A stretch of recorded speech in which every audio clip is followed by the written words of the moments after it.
In this video, we're going to talk about how our belief system is formed, or how our subconscious programming occurs. Now, we are born only with a subconscious mind, meaning we don't have our logical mind when we're born. And this is Mother Nature's way of making sure that we learn everything we need to learn in those first few years of our lives. Think about it, we have a lot of things to learn. We have to learn the rules of how our household works. We have to learn words and numbers and colors and animals. We have to learn the alphabet and how to speak and how to walk.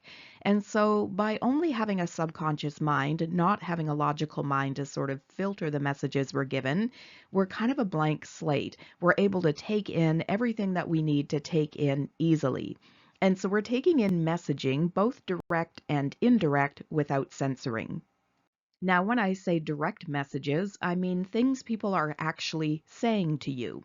For example, if you have a critical parent who says something to you like you're worthless or you're just like your mother or whatever they say, your subconscious doesn't have the ability, because it's not the rational part of your mind, to step back and go, oh, maybe this person's having a bad day, maybe they're in a bad mood, maybe this has nothing to do with me.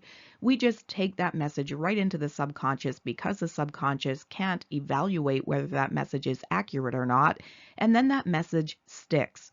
Because the subconscious doesn't update on its own, once you take in a negative message, it can remain sort of lodged within your subconscious mind, affecting your behaviors and how you look at yourself.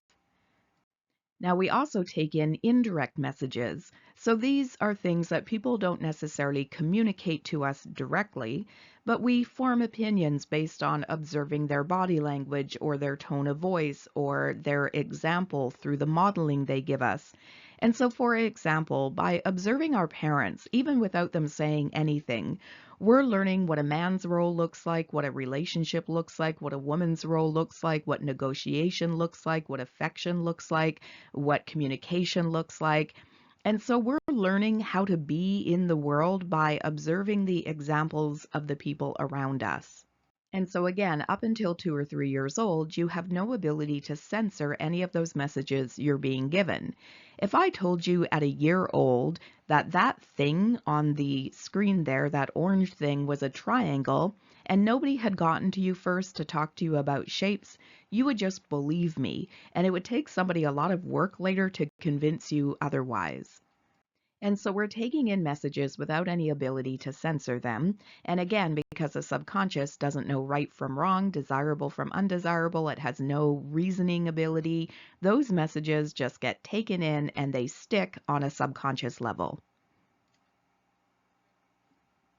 Now, once we hit 2 or 3 years old, this is where we begin to develop our logical mind. If you're a parent, this is where you would have seen your kids questioning everything. Why, why? Now they're developing that ability to reason, to question, to use their analytical mind. But it actually takes until 8 or 9 years old for our analytical mind, our conscious mind, to be fully developed. And so for that first almost decade of our lives, we've got this sort of semi-permanent filter between the conscious and subconscious mind where things are still being taken in. After 8 or 9 years old, that filter sort of firms up, and we're now able to censor messages that were given that aren't aligned with what is true or what we want to believe. And so after that point, once our logical mind is developed, we have the ability to censor information. So if I showed you that orange circle and tried to tell you it's a triangle as an adult, once that filter is in place, the message comes into your critical thinking mind and then sort of bounces out. You think, she's crazy, it's a circle, that's not a triangle. That's the feeling of you rejecting a message that you've been given. And so, yay, good news. After 8 or 9, our logical mind is working and it keeps us safe from any negative messages or misinformation, right? Wrong. Of course not. It couldn't possibly be that easy. The problem is filters have holes in them. And sometimes these holes open up and messages slip through, just like being a year old again, without any ability to censor it or to stop it from happening. And so when does this happen? Well, it happens when we are emotional or overwhelmed. You might remember me saying that your subconscious mind is your emotional mind. So anytime we're in a highly emotional state, our logical mind steps out of the way. If you've ever been really angry, really hurt, really scared, you know that logic or reason does not help you at that time. That's because your subconscious has sort of taken over. So whenever you're emotional or overwhelmed, that filter opens up and whatever messages you're taking in get stored within your subconscious mind.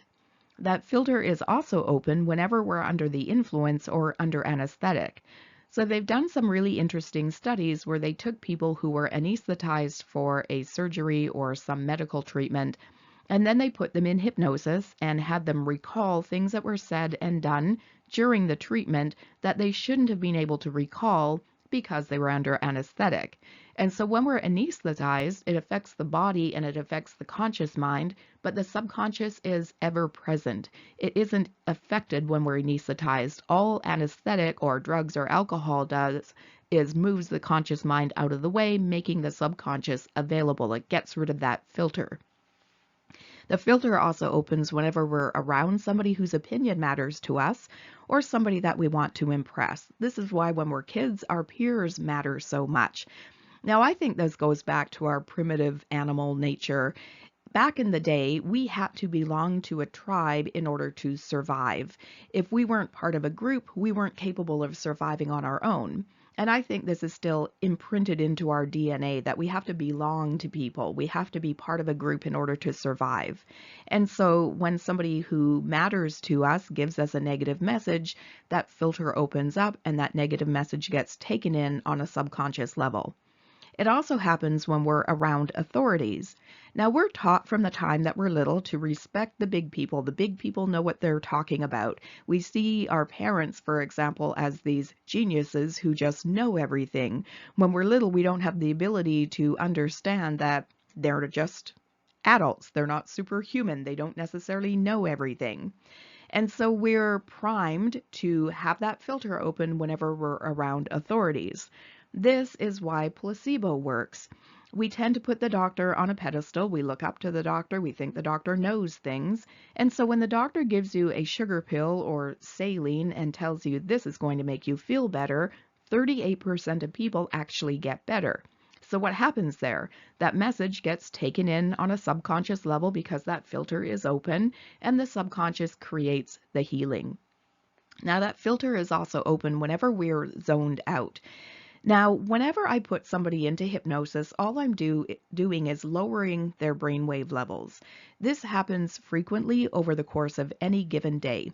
When you're sitting in front of your television and you zone out, you are 300% more open to suggestion. And so anytime where we're kind of just going through the motions, we're not really with our conscious mind online and attentive, at those times as well, that filter is open and we're primed to take in messages from the world around us. Now, not only do we take in messages from all of these other sources at other times, but we are also giving ourselves messages all the time. Do you have a voice inside your head? It may be the voice thinking, I don't have a voice. What is she talking about? Of course, we all have a voice inside our minds. We have this part of ourselves that is constantly running commentary on our lives, on our behaviors, on what we think, what we feel. And that voice can be critical and negative at times. And so we are also programming our own subconscious. Whenever we think critically about ourselves, that message gets taken in as well. And so in all of these situations, our mind is being programmed constantly up until 2 or 3 years old, or more accurately, 8 or 9, when that filter is fully formed. Whenever we're around authorities, when we're exposed to media or social media, because we tend to give authority to those things as well, whenever we're around our peers, whenever we're emotional or overwhelmed, when we're speaking to ourselves, and anytime we're in a natural trance state, whenever our brain waves slow down naturally.